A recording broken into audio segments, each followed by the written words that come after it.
3 championship matches and a title change. Welcome to a quick review of the last WWE Raw of 2023.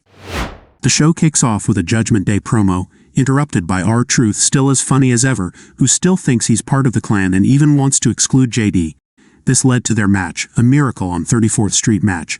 During this bout, R-Truth defeated JD McDonagh by pinfall. After receiving a headbutt from McDonagh, both ended up dazed, falling off the ring post through a table set up earlier, with Truth on top of McDonagh. Consequently, the referee declared Truth the winner. A truly entertaining match to start the evening, so it seems JD might be excluded from Judgment Day. We also had a promo between Becky Lynch and Nia Jax, resulting in a few exchanges of blows between the two. Lynch wanted to face Jax on that night, but the latter refused, proposing that they fight on WWE Raw Day 1. In an extraordinary match, Gunther defeated The Miz by pinfall with a powerbomb to retain his title. A match I found even better than the one at Survivor Series. The audience was firmly behind The Miz. The Miz pushed Gunther to his limits and almost won the match after executing a skull-crushing finale from the second rope on Gunther. After that, Gunther got angry and followed up with a powerbomb, a clothesline, and another powerbomb for the victory. Nothing more to say, truly a very impressive match. While Shinsuke Nakamura was telling a story backstage, he was attacked by Cody Rhodes, still upset after their match last week.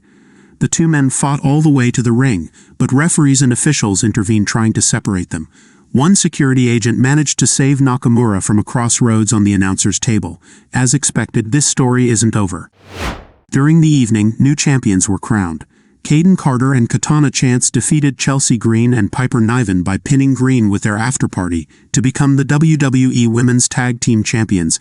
They've displayed impressive performances so far and deserve it. Now it's up to them to lead the Women's Tag Team division. Ivar defeated Akira Tozawa by pinfall with a World's Strongest Slam. Tozawa was the one who had requested the match, although Chad Gable had told him he didn't mean that when he advised him to aim big for 2024. It was an entertaining match where Tozawa showed glimpses of his skills. Maxine Dupree, accompanying Tozawa, tended to Valhalla when she attempted to interfere in the match. Seth Rollins is in the ring and talks about his upcoming match against Drew McIntyre and their history. McIntyre acknowledges Rollins' merit but expresses his own sacrifices for his career. He claims he needs the title to make sense of his sacrifices. Rollins, while respecting McIntyre, sees him as desperate and urges him to take responsibility. Seth Rollins recalls telling CM Punk that he hated him. He doesn't hate McIntyre, he pities him. He wishes him a Merry Christmas and sets a date for New Year's. The segment ends with a physical altercation between the two, with McIntyre ultimately gaining the upper hand and sending a message to Rollins. He's not the same as in their last confrontation. Santa Kofi was distributing t-shirts to the audience when Ludwig Kaiser and Giovanni Vinci attacked him. Jey Uso came to his rescue and then challenged Kaiser to a match that Jey Uso won. While Vinci tried to interfere in the fight, Kofi Kingston returned to ringside to take care of him. Jey capitalized on the distraction, executing a spear followed by a splash for the final pinfall, securing the victory. It seems that Gunther's next opponent has already been found in the form of Jey Uso. I'm already excited about it.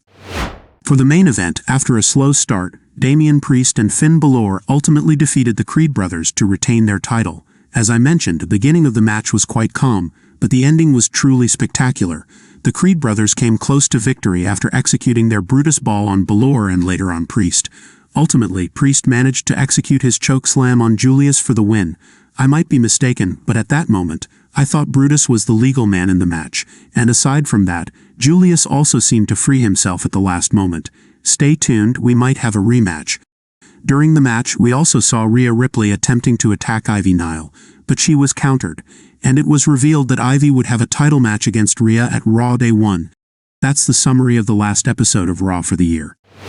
That's it for this video. Did you like this episode of Raw? Let me know in comments. Thank you for watching and take care.